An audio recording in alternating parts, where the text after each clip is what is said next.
All right guys, so today we're going to be going over some of the steps for buffing and getting your car polished out to its maximum gloss. So if you guys followed me on Instagram, and I even put a post up on YouTube of some buffing pads that I picked up that I'm going to be putting on my website for you guys. That way you guys can get a good deal on a whole set of pads, whether you're going to be using a compound or a finishing glaze or even a wax. I got the pads for you guys. So in this here video, we're going to be buffing out the hood on my Cutlass. So this car is now in the shop. This is my personal 72 Cutlass, and I had picked up a vintage air conditioning system a while back, and we're getting around to finally putting it in here at the shop. I got my man Dan and Dustin doing their thing, putting in a brand new AC unit in the car. But as it came in the shop here, I could notice that it had a little bit of haze with these lights. So it's crazy how you'll look at a car and under certain lighting, you'll see things you've never seen. So in my garage, this thing looks like it has the maximum gloss and outside, but with these LEDs here in the shop, you guys see we have a nice LED light system. You can see that this here clear actually hazed over a little bit. So nothing better than to do now is to try out our new pads that we have. While it's in here, I can go ahead while the hood's off and get this hood looking to where it needs to be. So if you guys see here, and it's going to be very hard for you guys to see, but there's a little bit of haze. And what happens is when these paint jobs are drying, they're releasing the reducers and stuff out of them. And especially with something like this being a candy paint job, this has been done now for about a year. So right now it's finally fully cured and all the solvents are out. So what happens is a lot of times they'll die back just a little bit. And then once you polish them now, it'll stay right there where it needs to be with that maximum gloss. So I want to go ahead and show you guys the pads that we have now on the website. I reached out to a company. I had to make us a set of pads. That way we have every step that you need, from the coarsest all the way down to the finest pad, even finer than the black that we mostly see in the body shop. So what we'll do is we'll show you guys a spot on this, and if you can see the reflection of the light, you can see there's a little bit of haze in that paint. And that is due to the solvents releasing, especially on a candy paint job with a lot of material on it. So what we'll do is we're gonna get this hood buffed out, and we're gonna get this thing polished up nice using these new pads. All right, so the first thing we're gonna do is go ahead and get this thing cleaned off. We're gonna use a little water and a microfiber rag to clean off any residue that may be on the car. So whether or not you're gonna sand your job is gonna be determined by what you need to do to get to the maximum gloss of this. So what I'm gonna do here is work my way up from a coarser pad to a fine pad without having to sand this thing, because this is already flat. There's no orange peel or dirt in this job, being that we already sanded this car about a year ago when we first painted it. So we're gonna rely on the pad and the compound and polishes to get this thing to its maximum gloss. So first thing we'll do is we'll clean it off. If you guys have to sand it, you can do the same steps, but on this here job, this would be as if you had one that you'd painted a while back and it started to just haze over a little bit, because a lot of the paint jobs will do that. Once they get out in the sun and they really get hot and they start to expand and contract and release all the solvents, you're gonna get a little bit of dieback on them. But once you get it polished out now, you will not have that problem anymore, because it's been enough time to release all the solvents out. So let's go ahead and get this thing wiped down, so that way we can start doing what we're gonna be doing to it. And I'll do half of the hood with you guys. That way you guys can see the difference, and we can try out our pads that we have now on the website. And we are going to be using some of the RCP America products on this one. They have a 3-in-1 polish that is basically a compound, polish, and glaze all in one. And you step it down with the actual pads. That way you do not have to change up your compounds, because most of the time you'll change out your pad, you'll change out your compound.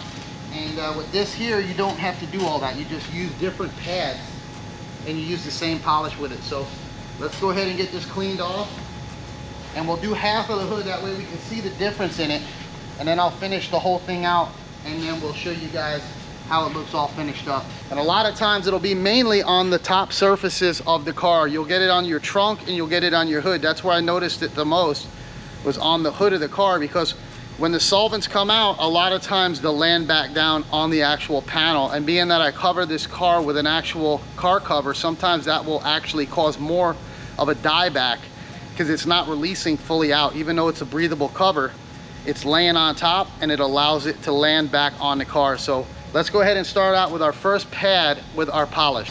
All right, so we're gonna start out now with our orange pad. I'm not gonna go down to the coarsest one because we don't need that. So we'll start out with that, and we are using the random orbital polisher with this. And this here's the polish I was telling you guys from RCP. Everything I'm using today will be down in the links. This is their 3-in-1 polish, wax compound, all in one bottle, and you just change out your pad. So let's go ahead and make sure you lube your pad up.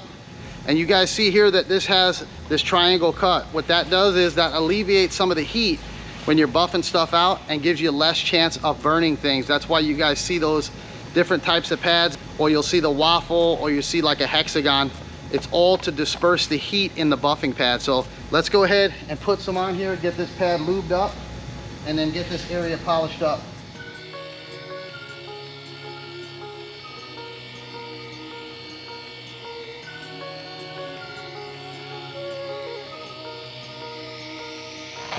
All right, so you can see one thing I do really like about the random orbital is it does not sling, compound, or polish anywhere because it's in a DA pattern, which alleviates you from slinging stuff all over the car, especially if your car is fully done, as this one is.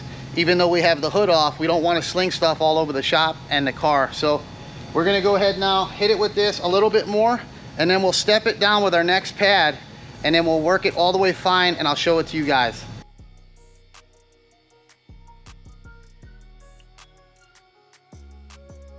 All right, so now we're gonna go ahead and wipe it down and take a look at it and see what we got here. So what you wanna do is you wanna see if it's cutting the actual clear and getting it not hazy. So as I'm looking at this one, I think I'm gonna go ahead and step it down to one of the coarser pads. This is a very hard clear. This is the CC200. This is when I was spraying the Sherwin-Williams. So this is a real production clear, and it locks up very fast and hard. So even when I was using this stuff on a day-to-day basis, if you did not buff this stuff right away, it would lock up tight and you'd be very hard pressed to get this thing polished out. So you're gonna have 5 pads, and you're gonna have all the way from the coarsest to the finest. That way, whenever you start polishing something out and you're not getting achieved what you want, you can go ahead and step down a pad and get it polished up and see what you got. So start out with a little bit of a finer one like we did. That way you don't have to work your way up as much. But this is gonna need a coarser pad to get this clear polished up. So we're gonna hit this now with the green, with the same polish. And that's the nice thing about having the one polish is you don't really have to clean off the polish because you're not changing grits with the actual compound. All you're doing is changing the grit of the pad, which doesn't have to be cleaned off as much. All you're gonna be doing is refining it with the actual pad, being it's a softer foam. So let's try out this one and see if it'll do it.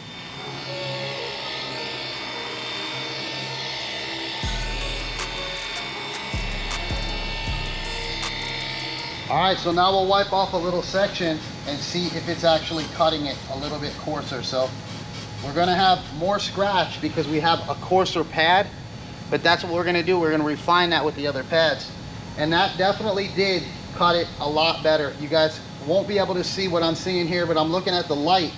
And on the other side, I had a little bit of haze. It almost looks like a clear coat that almost has overspray on it, but it's just very, very small dieback from the actual clear finally drying fully.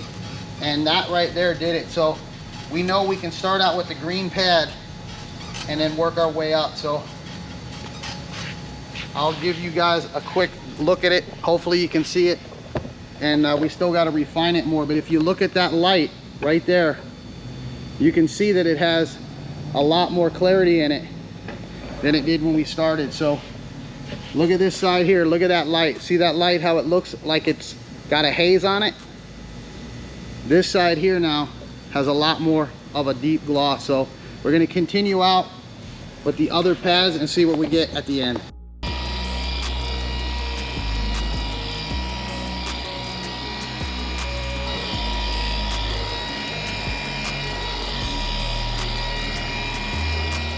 All right, so now we'll refine it one more time. This is where we started out with, and then we realized we needed to step it down.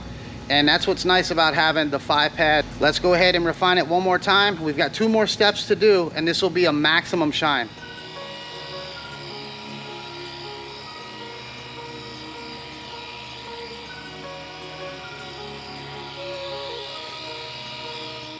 Now we'll do the black.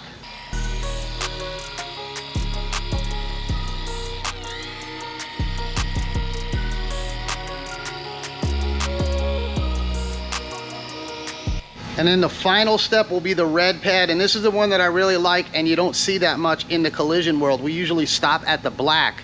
This is a lot smoother and finer than the black one, and this to me finishes it out beautifully. Sometimes you'll get little micro scratches from the black pad, and even the blue one, this is finer than the blue as well. So let's hit it with our final step and then look at it all finished up.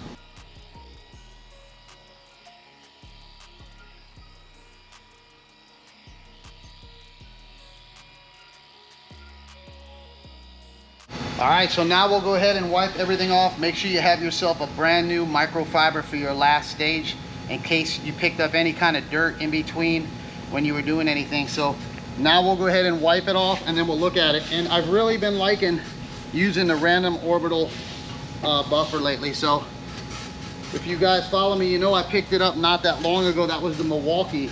And it takes a little bit longer, but you have such a less chance of having any issues with burns or any kind of swirls, because it doesn't really put swirls in it. So it's a lot nicer to work with. It does take a little bit more time, as I said, but at the end you get such a beautiful shine because you're not trying to get rid of the swirls. And especially like something like this, if you guys are at home and you just want to get your regular paint job on your car looking nice and you don't want to sand it because you're not too familiar or comfortable doing that, this here is going to be the way to do it with the random orbital.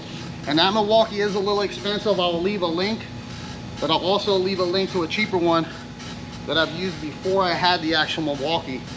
And look at that there finish now. Now we've got ourselves a mirror finish again, like we had when we first painted this car and we final polished it from the first one. But like I said, sometimes you'll get some dieback over time. No matter what you do, once this thing gets out in the sun, gets cooked, cools off, gets cooked, cools off, you're gonna get some dieback. And now we've got it finally looking good here. So looks like I'll probably go ahead and get the whole car done here soon. Once this is finished up with the AC unit, I'll take it home and I'll get the whole car refined one more time. That way it's fully polished out and hopefully we will not have any more problems with it. So that's why you'll see a lot of guys that are doing custom paint jobs, they'll let their paint sit for a long time out in the sun or in the shop. Some of them will even sand the clear and let that reducer come out of that thing while it's drying.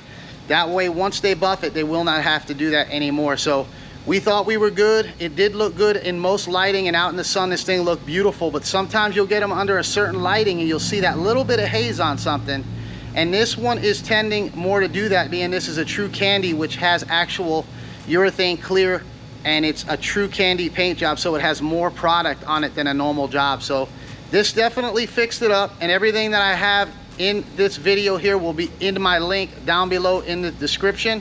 That way, if you guys want to get something like this for you to get your paint job looking good, even if you have a new car, sometimes the OEM paint jobs will have a little bit of haze when you look at them under certain lighting. So this stuff here will get you fixed up, and we'll see you guys on the next one.